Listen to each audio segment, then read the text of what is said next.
የይቅርታ ኃይል the power of forgiveness ኤፌሶን 4:32 እርስ በርሳችሁ ቸሮችና ርኅሩኆች ሁኑ እግዚአብሔር ደግሞ በክርስቶስ ይቅር እንዳላችሁ ይቅር ተባባሉ be kind and helpful to one another tender hearted compassionate understanding forgive one another just as God in Christ also forgive you soft ልብ ይኖራችሁ tender heart ይኖራችሁ ርህራሄ ይኖራችሁ እግዚአብሔር በክርስቶስ ይቅር እንዳላችሁ ይቅር ተባባሉ እርስ በርሳችሁ ቸሮችና ርኅሩኆች ሁኑ ቸር kind helpful tender heart compassionate ርህራሄ የተሞላችሁ ሁኑ እግዚአብሔር በክርስቶስ ይቅር እንዳላችሁ እናንተ ደግሞ ይቅር ተባባሉ ማቴዎስ 18 ከ21 እስከ 35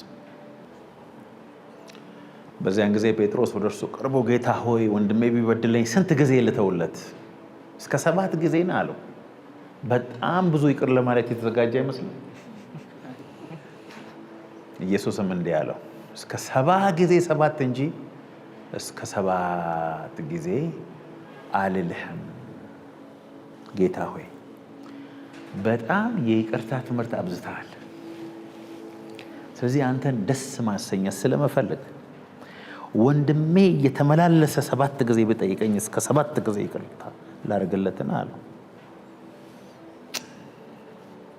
7 ጊዜ 7 መቼ 7 ጊዜ 7 እብድ ካልሆነ በስተቀር በቀን ውስጥ ሊመድልህ የሚችል ሰው የለም እብድ ራሱ አይበድልህም በዛን ጊዜ 7 ጊዜ 7 ስንት ነው 490 ጊዜ ምን አድርጎ ሰው ሊመድልህ ይችላል በቃ ማለቂያ የለውም ማለት እኮ ጌታ ኢየሱስ እንደዚህ ያለ አንድ ሰውዬ 500 ብር ዕዳ ነበረበት ከዛ በኋላ መክፈል አቃተው ወደ ጌታውም ሄዶ ጌታ ሆይ ጊዜ ስጠኝ ሰርቼ ከፍላለሁ እባክህን ብሎ ሲለምነው እንዲያውም ይሄንን ብር ትቼልሃለሁ አለው ከዚህ በኋላ ዕዳውም የለብህም አታስብ ቻው አለው ይሄ ባለ 500 ብር የተተወለት እየሄደ ያለ እሱ ደግሞ 1 ብር ካንዱ ሰውዬ ላይ አለው አነቀዋ መሬት ላይ የጎተተ ትከፍላለህ ወይስ አትከፍልም እያለ ሰውየውን ሲደበድብ ያ 500 የተወለት ሰውዬ መጣና ምን ነው አንተ ከጥቂት ሰዓታት በፊት አይደል እንዴ 500 ብር የተወኩልህ እንዴት አንተ 100 ያቀታል ያዙት ያባላ አንዱ እኮ ነኝና እናንተ እግዚአብሔር ይቅር ያላለን ነገር የለም የምንዘምረው የዝማሬ ብዛት ጌታ ኢየሱስ ምን አለ ይቅር የማይል ሰው አምልኮና አገልግሎቱን ይርሳል forget it ልብ ውስጥ ሰው ቁጭ ብሎ እጅህን እዚህ መተህ ከምታነሳ ቤት ቴሌቪዥን ከሰውየው ጋር ያለህን ነገር ሳትፈታ እግዚአብሔርን ማገልገልና እግዚአብሔርን ማምለክ ምንም ዋጋ የለውም መስዋዕትን እርሳው መጀመሪያ ሄደህ ከወንድም ጋር ተስማማ ስንት ጊዜ 7 ጊዜ 7 unlimited የሆነ ምህረት እግዚአብሔር ከኔና ከናንተ ይጠብቃል ለምን መሰላችሁ በበደላችንና በኃጢአታችን ሙታን በነበረን ጊዜ እግዚአብሔር በምህረቱ ባለጠጋ ስለሆነ ከወደደን ከትልቅ ፍቅሩ የተነሳ ከክርስቶስ ጋር ሕይወትን ሰጠን የሰማይ አባታችሁ ይቅር እንዳላችሁ ይቅር ተባባሉ አሁን ይሄ ትምህርት በጣም ኤሌመንተሪ ሆነብን አይደል ፋውንዴሽናል ትምህርት እግዚአብሔርን ሰው ያደረገ ትምህርት በመስቀል ላይ ያንጠለጠለው ሚስጥር ማለት ይቅርታ ነው ያጠፋኸውን ነገር ላንተ ነው መነግርህ እንድታስተካክል ከፈለኩ። ለሌላ ሰው ግን ከነገርኩ ጥፋትህን የፈለኩት። እውነቱ ሸት ይቅርታ መንፈሳዊ ነገር ነው። ጠላት ሩጫህን የሚያቃጥለው በአንፎርጊቭነስ ነው። ይቅር የማይል ልብ በነገራችን ላይ የትም አይደርስም። ሰይጣን ሩጫህን ለማቃጠል ሲፈልግ የመጀመሪያው የሚጠቀምብህ ይቅር እንዳትል ነው። ለምን መሰለህ? ይቅር አለ ማለት ምሬትን ውስጥ ያስገባል፣ ቁጣን ውስጥ ያስገባል፣ ከጸሎት ያስወጣል፣ ሰዎችን ከመውደድ ያስወጣል። በደል ስትቆጥር፣ ስትጽፍ፣ ስትደልጥ፣ ጥርስን ስታፏጭ ታድራለህ። ስለዚህ ያደረከው ከሰይጣን ጋር ነው። ያመጣብሃል፣ ሐሳብ ያመጣብሃል፣ ምሬትን ያመጣብሃል፣ ከመንፈሳዊነት ያስወጣሃል። ቆላስይስ 3:13 እርስ በርሳችሁ ትዕግስትን አድርጉ፣ ማንም በባልንጀራው ላይ የሚነቅፈው ነገር ካለው ይቅር ተባባሉ፣ ክርስቶስ ይቅር እንዳላችሁ እናንተ ደግሞ እንዲሁ አድርጉ።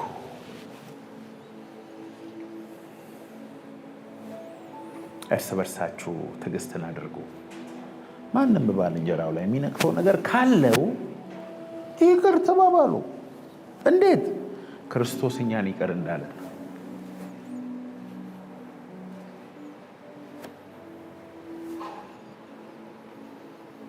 ለምን ኢየሱስን እንደምንወደው ታውቃላችሁ?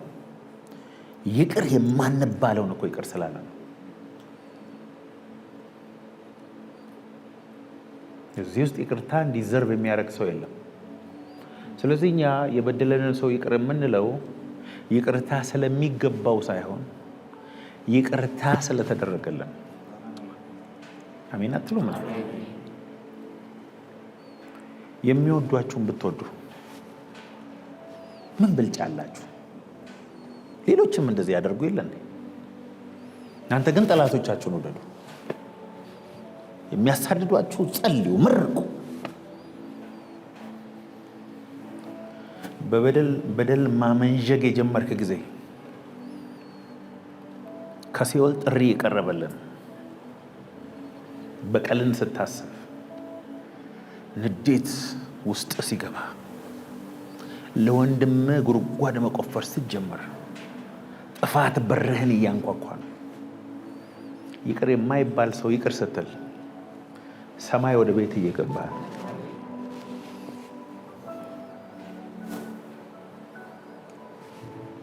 እርስ በርሳችሁ ትዕግስት የለም፣ ሆደ ሰፊነት የለም። እግዚአብሔር አሁን በደል የተበደላችሁትን እስቲ ዘርዝሮ ቢባል ሰው ሁሉ ተነስቶ ተር ነው የሚያደርገው። እስቲ በዚህ 6 ወር በምህረት ያለፍከው ይቅር ያልከው እሱ እየበደለ መልካም ያደረክለትን አንድ ሰው ነገርን ቢባል የምንናገረው መኖሩን እግዚአብሔር ያውቃል። በነገራችን ላይ ይቅርታን እምቢ ያለ ሰው ይቅርታ ከሚያደርግለት ሰው የበለጠ መከራ ውስጥ ነው። እውነት ውሸት? ይቅርታ ለማድረግ ይባላል እኮ መርዙን እኔ ጠጥቼ እሱ እንዲሞት መጠበቅ ነው። እኔ መርዝ ጠጥቼ አንተ አትሞትም፣ እኔ ሆነኝ መሞተው። ቢተርነስ፣ ምሬት፣ ሐዘን፣ ተስፋ መቁረጥ፣ ፊት መጨማደድ፣ በሽታ ያመጣል። በሳይንስ በተጠና ጥናት ዓለም ላይ ሰዎችን የሚገል አንደኛ ህመም ምን እንደሆነ ታውቃላችሁ? ሀርት አታክ ነው። የልብ አንደኛ ኮዝ ጭንቀት ነው። የጭንቀት አንደኛ ኮዝ ይቅርታ ለማድረግ ነው። ልብ ከመቆሙ በፊት ልብን አፍኖ ደም እንዳይዘዋወር ከሚያደርጉ ነገሮች ቁጥር 1 በሽታ ወንድምህን ይቅር አለ ማለት ነው። ይቅርታ ማድረግ ይቅርታ ለምታደርግለት ሰው ሳይሆን ላንተ ነው የሚጠቅምህ። አንዳንድ በደል እኮ በነገራችን ላይ ይቅርታ ለማድረግ ቀላል ነገር አይደለም። የእግዚአብሔር ጸጋ ያስፈልጋል። አሁን እንደምሰብከው አይነት አይደለም። ቀላሉ መንገድ ምን እንደሆነ ታውቃለህ? አንተ ያገኘኸው ምህረት ቀላል ምህረት አይደለም። እግዚአብሔርን ምህረት የእግዚአብሔርን ፍቅር በማሰብ ብቻ ነው የበደሉንን ሰዎች ይቅር ማለት የምንችለው። ይቅርታ ስታደርግ መንፈስ ቅዱስ በአንተ ውስጥ በኃይል ያልፋል። ይቅርታ የማያደርግ ሰው የእግዚአብሔር ኃይል በህይወቱ ላይ እንዳይንቀሳቀስ ነው የሚያደርገው። ታውቃላችሁ አንዳንድ ሰዎች ልክ ይቅርታ ሲያደርጉ በሽታ እንደሚለቃቸው ብዙ ሰው አውቃለሁ ነው ባይዘው። የአጋንንት ስትሮንግ ሆልድ ማለት መርገጫ ቦታ፣ ምሽግ፣ አጋንንት የሚመሸግበትና ያንተን ዘመን የሚበላበት ቦታ ይቅር አለ ማለት ነው። እዛች ውስጥ ተደብቆ በበሽታ ይመታል፣ ኢኮኖሚን ይመታል፣ ቤተሰብን ይመታል፣ ዘመንህን ሁሉ ጥርግ አድርጎ የሚበላው መመሸጊያ ቦታው የአጋንንት ቁጥር 1 ይቅር አለ ማለት ነው። አንዳንድ ሰዎች ይቅርታ በጣም ይከብዳቸዋል። መዝሙር 147:3 He heals the broken hearted and binds up their wounds።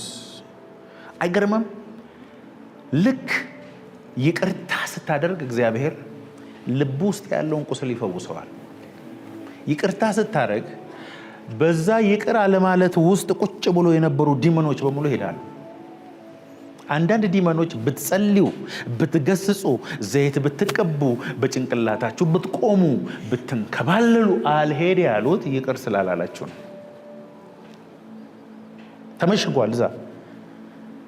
በፈለገ ሰዓት አንተን ያንን ነገር በማስታወስ ብቻ የደም ዝውውርን እየቀያየረ ጌጅህን ከፍና ዝቅ እያደረገ ዲመኑ እየተዋጋ ነው።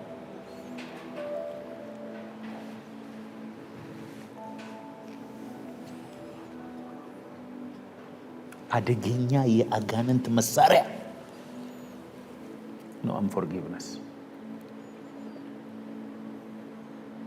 ጠላት ሽባ ሊያደርግህ፣ መንፈሳዊ ክሪፕል የሚያደርግህ ይቅር ባለ ማለት ነው።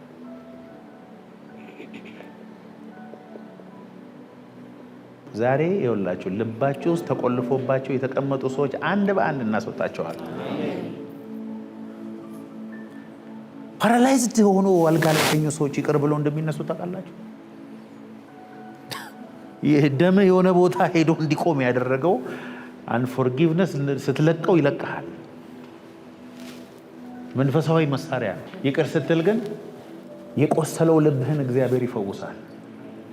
የተሰበረው ልብህን እግዚአብሔር ይፈውሳል። ለእግዚአብሔር ብለህ ስትጥር ይቅር ተብያለሁ ጌታ ሆይ ከባድ ነው፣ ግን አንተን ስለምወድህና አንተ እኔን ይቅር ስላልከኝ ይሄን ሰው ይቅር ብያለሁ ስትል ሰማይ ካንተ ጋር ይሰራል።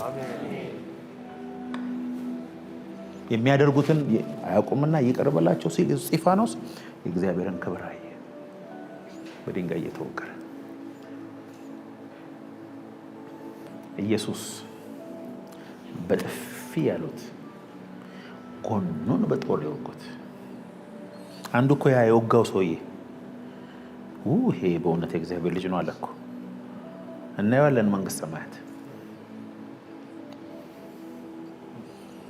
እኔ ኢየሱስም ብሆን ለሞት አካባቢ ሐሳቤን መቀየር ይመስለኛል። ሰው ደፍሮ ስንት ሰው ገሎ ወንበዴ ሆኖ ዛሬ 9 ሰዓት ላይ ሊሰቀል ያለ በርባን የሚባል ሰው መጥቶ ከኢየሱስና ከዚህ ምረጥ ሲባል እጭ ለዚህማ አልሞትም፣ ይህን ሁሉ በደል ያደረገ ሰው አላለም። በርባን እኔ ለአንተ ሞታለሁ፣ አንተ የኔን ነፃነት ውሰድ። በርባን ሌላ ሰው መስሎ ነው፣ አንተ እኔ ነኝ። ይኸውልህ ይቅር የተባልክበት የይቅርታን ጥግ ስታይ አንተ ጥቃቅንና አነስተኛ የሚባለው ሰፈር ውስጥ ያለውን ይቅርታ ማድረግ አያቅትም። የቤተሰባችሁን ሳይክል፣ የጄኔሬሽናል ሳይክል እናንተ ይቅር በማለት ለምን አትበጥሱትም? ይተላለፋል። አንፎርጊቭነስ ይቅር የማይባል የመጨረሻውን በደል እንዲያውም ስጦታ ጨምረን ለምን ይቅር አንልም? በጌታ በኢየሱስ ስም ይቅር ባለማለት የሚመጣ ጄኔሬሽናል ከርስ ዛሬ ቆርጬዋለሁ። አሜን። ዘፍጥረት 50:20 አስቡት እስቲ ዮሴፍ ወንድሞቹ ያደረጉበት ነገር በእውነት ይቅር የሚባል አይደለም። ከእናትና ከአባቱ ጋር በሰላም ሲኖር የነበረ ልጅ፣ ምንም ያልበደለ ልጅ ገና ለገና ህልም አየ ተብሎ ጉድጓድ ውስጥ አስገብተው ልብሱን በደም ነክረው ሞቷል ብለው እንዴ! በወንድሞቹ ምክንያት እኮ ነው የሰው ቤት ሰራተኛ የሆነው። በወንድሞቹ ቤት ምክንያት እኮ ነው እስር ቤት የገባው። በወንድሞቹ ምክንያት እኮ ነው 13 ዓመት ሙሉ በባዕድ ሀገር የተንከራተተው። አባት የለው፣ ጠያቂ የለው። ይህ ሁሉ በደል እስቲ ያስቡት። ሲያገኛቸው ግን እንደዚህ ያለ እናንተ አይደላችሁ፣ ይህንን ያደረገው የሰራዊት ጌታ እግዚአብሔር ነው። የዮሴፍ ይቅርታ የእስራኤልን ሕዝብ አዳነ። የዮሴፍ ይቅርታ ግብፅን አዳነ። የዮሴፍ ይቅርታ በዮሴፍ ይቅርታ ነው ቀይ ባህር የተከፈለው። በዮሴፍ ይቅርታ ነው 40 ዓመት በምድረ በዳ መና የዘነበው። አንዳንድ ይቅርታ ጄኔሬሽን ያስቀጥላል። አንዳንድ ይቅርታ የእግዚአብሔርን አጀንዳ በነገራችን ላይ እግዚአብሔር ትላልቅ ቅባት ከማይሰጣቸው ሰዎች አንዱ የይቅርታ ልባቸው በጣም ከባድ የሆኑ ሰዎችን አይታችሁ ከሆነ ትልቅ አሳይመንት አይሰጣቸው። መሀል ላይ ይነክሳል፣ ሞተር ይነክሳል። ዮሴፍን ዮሴፍ ያደረገው አንዱ ዮሴፍ ግን እንደኔና እንደናንተ ስለ ይቅርታ ትምህርት ተከታታይ አልተማረም። መጽሐፍ ቅዱስ አንብቦ አያውቅም። የለም በዮሴፍ ዘመን መጽሐፍ ቅዱስ የሚባል የተጻፈ የለም። ዘፍጥረትም አልተጻፈም። ምንም ፎርማል ስኩልም አልገባም። ግን የእግዚአብሔር ልብ አለው። አይዟችሁ ወንድሞች፣ አይ ላቭ ዩ። እናንተ ለክፉ ነው ጉድጓድ ውስጥ የከተታችሁ፣ እግዚአብሔር ግን ፕራይም ሚኒስቴር አደረገኝ። ስለዚህ የእናንተ መንገድ ራሱ የእግዚአብሔር መንገድ ነው። አንዳንድ ሰው ሲገፋ ወደ በረከት ነው የሚያስወጣ። የአንዳንድ ሰዎች ስድብ እግዚአብሔርን ፕሮቮክ ያደርገዋል አንተ ላይ መጥቶ ታላቅ ነገር እንዲሰራ። ቤንቺ ማጂክ ዞን ሲዘጉብህ ፓናማ ሂደት አገለግላል። እንደዛ ማለት እኮ ከአንተ ግን ይቅርታ ይጠበቅብሃል። እኔ ብፈልግ አለው ጌታ 50 ጭፍራ መላክ ጠራና ምድር ላይ ያለ ህዝብ በ2 ሰከንድ ያጠፋል። ግን አባት ሆይ ይቅር በላቸው። ኢየሱስ እያስመሰለ አይደለም፣ እውነቱን ነው። የሚወጋኝን ሰው ይቅርታ ለማድረግ ደረጃ መድረስ ከባድ። የወንድምህን አገልግሎት ለማጥፋት የምትሄድበት ርቀት የሚያጠፋው አንተ ነው። ይቅርታ የሚያደርግ ሰው ግን በየጊዜው እየለመለመ እየሰፋ እየበዛ ነው የሚሄደው። ያማል። ይቅርታ ቀላል ነገር አይደለም። ፔንፉል። እዚህ ምድር ላይ መበቀል ነው ደስ የሚለው። እሰት አባቱ ወደቀ ማለት ነው ደስ የሚለው። ኔቸራችን እንደሱ እኮ ነው። እግዚአብሔር ግን ከኛ የሚጠብቀው የሱን ኔቸር ነው። በነገራችን ላይ የይቅርታ አቅማችሁ የምትሸከሙትን አኖይንቲንግ መጠን እንደሚወስን ታውቃላችሁ። ብዙ ይቅር የሚል ሰው ብዙ ይታመናል፣ ብዙ አደራ ይሰጠዋል። ብዙ አደራ እንዲሰጥ የምትፈልግ ከሆነ ይቅር የማይባል ሰው ይቅርባል። እግዚአብሔር ሆይ ትዕግስት እንድሰጠኝ ይፈልጋለሁ ስትል እግዚአብሔር ትዕግስት የሚሰጠን ነው የሚመስልህ? ትዕግስትን የሚፈታተን ነገር ነው በየቀኑ የሚጨምርልህ።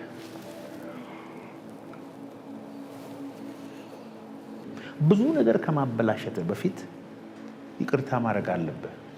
ወደ ካንሰር ከመቀየሩ በፊት የይቅርታ ልብ እግዚአብሔር ይስጥን። አሜን። የአንዳንዶቻችን ልብ በጣም ጠንካራ ነው። በጣም እንቸገራለን። ስንቸገር ጌታ ኢየሱስ ይቅር ያለንን ማሰብ ብቻ ነው።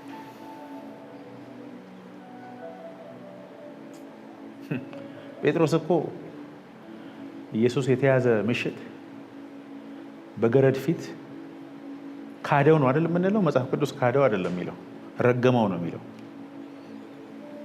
ይሄን ሰውዬ እኔ ብሎ ተራገመ ይላል። እናንተ የርግማን ቃል ነው ካፉ የወጣው። ያን ቀን ግን ኢየሱስ እግሩን አጥቧል። እግሩን ሲያጥብ ግን እንደሚረግመው እያወቀ ነው። የጴጥሮስን ብቻ ሳይሆን የይሁዳንም እግር አጥቧል። እንደሚሸጠው 30 ብር እንደተቀበለ ሁሉ ያውቃል። ሲያጥበው ግን ፕሪቴንድ እያደረገ አይደለም፣ የምሩን ነው ያጠበው። እናጥባለን እኛ፣ ቦታ እንለቃለን እኛ፣ ይቅር እንላለን። ልባችን ሶፍት ነው፣ ቴንደር ነው፣ ኮምፓሽኔት ነው። አልጠፋም ከቤተ ክርስቲያን ይሄ። እስቲ ይቅር እላለሁ በሏ። ዕብራውያን 12:15 የእግዚአብሔር ጸጋ ለማንም እንዳይጎድለው በብዙዎች የሚረክሱበት አንድ መራራ ስር ወደ ላይ በቅሎ እንዳያስጨንቅ ሴሰኛም የሚሆን እንዳይገኝ ወይም ስለ አንድ መብል በኩርነቱን እንደሸጠ እንደ ኤሳው ለዚህ ዓለም የሚመች ሰው እንዳይሆን ተጠንቀቁ።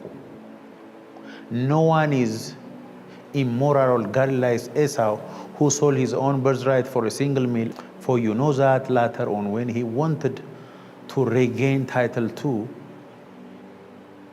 he was rejected, for he found no opportunity for repentance. ይኸውላቸው መራራ ስር የሚለውን ነው እዚህ ጋር መውሰድ የፈለኩት። በብዙዎች የሚረክሱበት እንደ መራራ ስር ወደ ላይ በቅሎ እንዳያስጨንቅ ይላል። ከውስጥ እንደዚህ ብቅል ብሎ ቢተርነስ፣ ምሬት፣ ይቅር አለማለት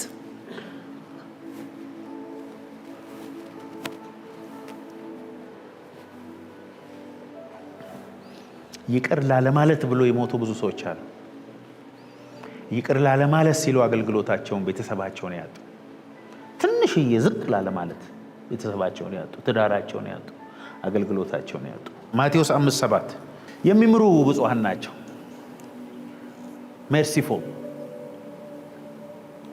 ይማራሉና they will receive mercy። በሰማያት የምትኖር አባታችን ሆይ ስምህ ይቀደስ፣ መንግስትህ ትምጣ፣ ፈቃድህ በሰማይ እንደሆነች በምድር ትሁን።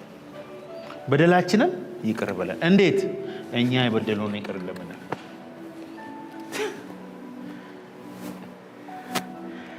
ሉቃስ ላይ ያለው ደግሞ እኛ የበደሉንን ይቅር ብለናልና በደላችንን ይቅር ብለን ነው የሚለው። for we have already forgiven።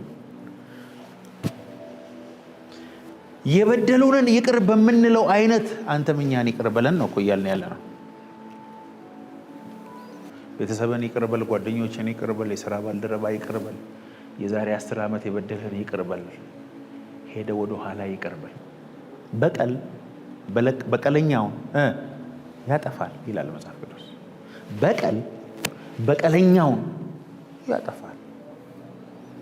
አንጠፋፋ። ይቅርታ አድራጊ ሁል ጊዜ አሸናፊ ነው። እግዚአብሔር አንተን ይቅር ብሎ አሁን አንተ ይቅር የምትባል ነህ። ያ ሁሉ በደልን ሸፍኖ በደሙ አጥቦ ሰው አድርጎ እንደ ሰው ወጥተህ ስትገባ አንተ ደግሞ ያቺን ትንሿን ነገር ይቅርታ ማድረግ አትችልም።